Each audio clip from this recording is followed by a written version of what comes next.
এই মুহূর্তে বরিশাল থেকে নির্বাচনী প্রচারণার খবর জানাতে যুক্ত হচ্ছেন সহকর্মী পারভেজ রাসেল। পারভেজ, বরিশালে প্রচার প্রচারণার কেমন চিত্র দেখছেন?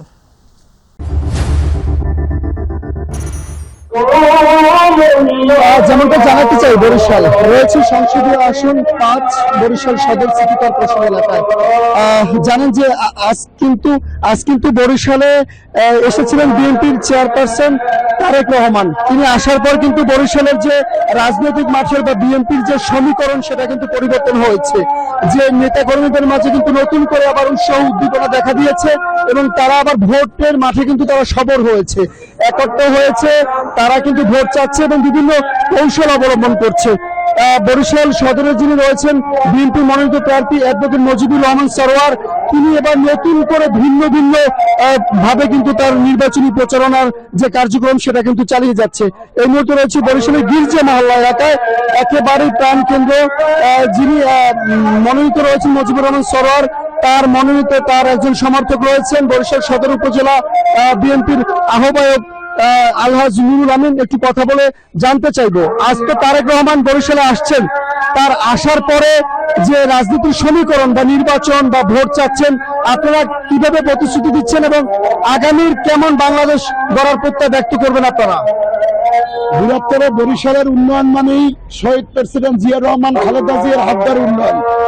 শহীদ প্রেসিডেন্ট জিয়া রহমান 1983 সালে বরিশালে ক্যাবিনেট মিটিং ডেকেছিলেন এবং এখানে ক্যাবিনেট মিটিং ডেকে তিনি বরিশালে বিভাগ তথা সকল উন্নয়নের প্রতিশ্রুতি দিয়েছিলেন।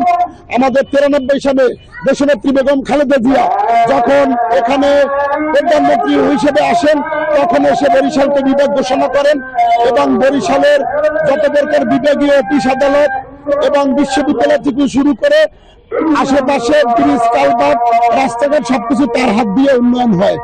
এর পরবর্তীতে এখন আমাদের বরিশালের উন্নয়নের জন্য তাদের অসমাপ্ত কাজ বাকি রয়েছে, সেটা তাদেরই সন্তান আমাদের দেশনায়ক তারেক রহমান, তার হাত দিয়ে হবে ইনশাল্লাহ। আমরা ইতিমধ্যে আজকে তাকে বলেছি, বরিশালে এসেছেন তিনি, কয়েক লক্ষ লোক আমরা সমাবেত করতে সক্ষম হয়েছি। বরিশাল 5 আসন থেকে আমরা বলেছি ভোলার থেকে বরিশালে আমাদের সেতু করতে হবে এবং সেখান থেকে গ্যাস আনতে হবে এবং আমাদের ভাঙ্গা থেকে কুয়াকাটা পর্যন্ত 6 লেন রোডের ব্যবস্থা করতে হবে এবং ভোলার গ্যাস এখানে এসে বিসিকের মাধ্যমে শিল্প মিল কারখানা ইন্ডাস্ট্রি তৈরি করতে হবে এবং এই বৃহত্তর বরিশাল বা বিভাগ অনুন্নত সেটার উন্নয়ন প্রচেষ্টা অব্যাহত রাখতে হবে। পরবর্তীতে আমরা বলেছি আরো যে ভাঙ্গা থেকে আমাদের রেল লাইন কুয়াকাটা পর্যন্ত দিতে হবে এবং আমাদের কুয়াকাটা পর্যটন কেন্দ্র আন্তর্জাতিক মানের পর্যটন কেন্দ্র করতে হবে। ওকে, ধন্যবাদ। যেমনটা জানাচ্ছিলেন আমাদেরকে, শেষ তথ্য দিয়ে রাখছি যে বরিশালে কিন্তু রাজনীতির মাঠ ক্রমশই আরো নতুন সমীকরণে আগাচ্ছে এবং ভোটাররাও একট্টা হচ্ছে, তারা জোট বেঁধেছে। আর প্রতিশ্রুতি নয়, যারা করবেন দৃশ্যমান উন্নয়ন তাদেরকে এবার নির্বাচনে তারা এগিয়ে রাখবেন। তো আপাতত এই রয়েছে বরিশাল থেকে আমার কাছে প্রচার প্রচারণার সবশেষ তথ্য।